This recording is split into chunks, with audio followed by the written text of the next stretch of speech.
ನೋಡ್ರಿ, ನಾನು ಅವರು ಯಾರು ಮುಖ್ಯಮಂತ್ರಿಗಳು ಆಗ್ಬೇಕು ಅಂದ್ಕೊಂತ ಇದ್ದಾರೋ ಅವರು ಒಂದೊಂದು ಕಡೆ ಒಂದೊಂದು ಸ್ಟ್ಯಾಂಡ್. ಇವತ್ತಿನ ಮಾತಾಡೋ ಮಾತುಗಳು ನೋಡಿದ್ರೆ ಎಲ್ಲನೇ ಒಂದು ಕಡೆ ಸನ್ಯಾಸ ಆಗಿಬಿಡ್ತಾ ಇರೋಣ ಅನಿಸೈತೆ.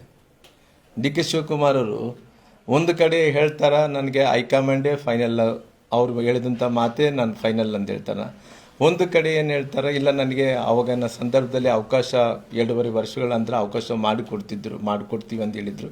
ಇವಾಗ ನನಗೆ ಅದನ್ನು ಕ್ಲೇಮ್ ಮಾಡ್ಕೊಳ್ಳೋ ಸಲುವಾಗಿ ಅವಕಾಶ ಸಿಕ್ಕಿದೆ ಅಂತೇಳಿ ಒಂದು ಕಡೆ ಹೇಳ್ತಾರೆ. ಅವ್ರದ್ದಾದಂಥ ಶಾಸಕರ ಕಡೆ ಅವರೇ ಹೇಳಿಸ್ತಾರೆ, ಇಲ್ಲ ನಮ್ಮ ಡಿ ಕೆ ಶಿವಕುಮಾರ್ ಅವರು ಮುಖ್ಯಮಂತ್ರಿ ಆಗಬೇಕು ಅಂತ ಹೇಳ್ತಾರೆ. ಇವ್ರು ಹೇಳ್ತಾರೆ 5 ವರ್ಷಗಳ ಕಾಲ ನಾನೇ ಮುಖ್ಯಮಂತ್ರಿ ಅಂತಾರೆ.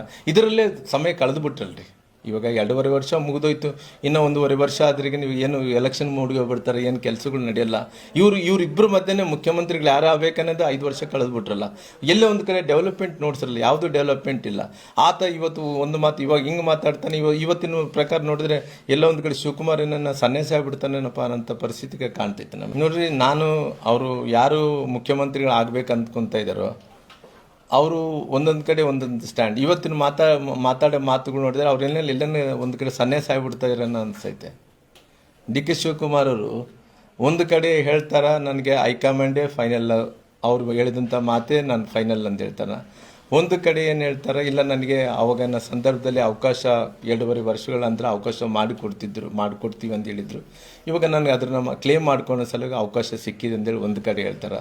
ಅವ್ರದ್ದಾದಂಥ ಶಾಸಕರ ಕಡೆ ಅವರೇ ಹೇಳಿಸ್ತಾರೆ, ಇಲ್ಲ ನಮ್ಮ ಡಿ ಕೆ ಶಿವಕುಮಾರ್ ಅವರು ಮುಖ್ಯಮಂತ್ರಿ ಆಗಬೇಕು ಅಂತ ಹೇಳ್ತಾರೆ. ಇವ್ರು ಹೇಳ್ತಾರೆ 5 ವರ್ಷಗಳ ಕಾಲ ನಾನೇ ಮುಖ್ಯಮಂತ್ರಿ ಅಂತಾರೆ. ಇದರಲ್ಲೇ ಸಮಯ ಕಳೆದುಬಿಟ್ರಲ್ರಿ. ಇವಾಗ 2.5 ವರ್ಷ ಮುಗಿದೋಯ್ತು, ಇನ್ನೂ 1.5 ವರ್ಷ ಆದ್ರಿಗೆ ನೀವು ಏನು ಎಲೆಕ್ಷನ್ ಮೂಡ್ಗೆ ಹೋಗ್ಬಿಡ್ತಾರೆ, ಏನು ಕೆಲಸಗಳು ನಡೆಯಲ್ಲ. ಇವ್ರಿಬ್ಬರು ಮಧ್ಯೆ ಮುಖ್ಯಮಂತ್ರಿಗಳು ಯಾರು ಆಗಬೇಕನ್ನೋದು 5 ವರ್ಷ ಕಳೆದ್ಬಿಟ್ರಲ್ಲ. ಎಲ್ಲೇ ಒಂದು ಕಡೆ ಡೆವಲಪ್ಮೆಂಟ್ ನೋಡ್ಸಿರಲ್ಲ, ಯಾವುದು ಡೆವಲಪ್ಮೆಂಟ್ ಇಲ್ಲ. ಆತ ಇವತ್ತು ಒಂದು ಮಾತು ಇವಾಗ ಹಿಂಗೆ ಮಾತಾಡ್ತಾನೆ, ಇವತ್ತಿನ ಪ್ರಕಾರ ನೋಡಿದ್ರೆ ಎಲ್ಲ ಒಂದು ಕಡೆ ಶಿವಕುಮಾರ್ ಏನನ್ನ ಸನ್ಯಾಸ ಆಗ್ಬಿಡ್ತಾನೇನಪ್ಪ ಅನ್ನೋಂಥ ಪರಿಸ್ಥಿತಿಗೆ ಕಾಣ್ತೈತೆ ನಮಗೆ.